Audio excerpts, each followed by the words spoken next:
By faith, Abraham offered Isaac as a sacrifice. He who had embraced the promise was about to offer his sacrifice, his one and only son.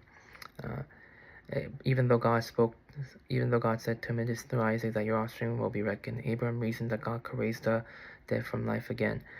In a manner of speaking, he did receive Isaac back from the dead. By faith, Isaac blessed Jacob and Esau regarding their future. By faith, Jacob, when he was near his end, when he was about to die, when he was dying, blessed each of Joseph's sons and worshipped on leaning on top of his staff. By faith, Joseph, when he was near his end, spoke about the exodus of the Israelites from Egypt and gave instructions concerning the burial of his bones.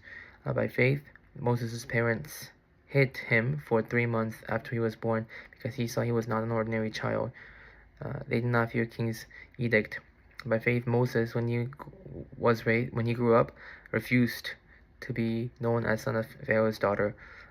He chose to be mistreated among the people of God rather than to enjoy the pleasures of fleeting sin. He regarded disgrace for the sake of Christ as a better value than the treasures in Egypt, and he was looking ahead of his reward.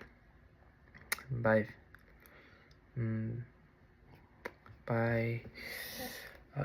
faith he left Egypt, not fearing king's anger.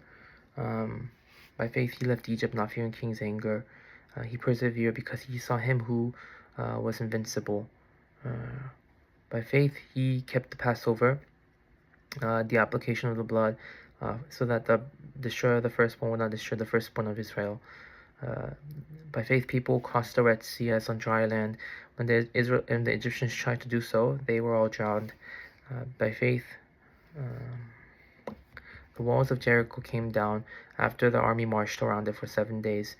By faith, Rahab, the prostitute, because she welcomed the spies, was not killed among those who were disobedient. What more shall we say? We don't have time to speak about Gideon, Barak, Samson, Jephthah, about David, and Samuel and the prophets.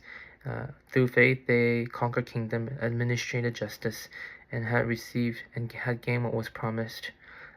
Shut the mouth of the lions, quenched the fear of the flames, escaped the edge of the sword, whose weakness was turned to strength, and became powerful to rout the forward enemies. And women received back their raised to life again, and some were even tortured and refused to be released because so that they may gain a better resurrection. Some faced jeers and flogging, and even chains and imprisonment. The world was not worthy of them all. They wandered in mountains and deserts, lived in caves and holes. These were commended for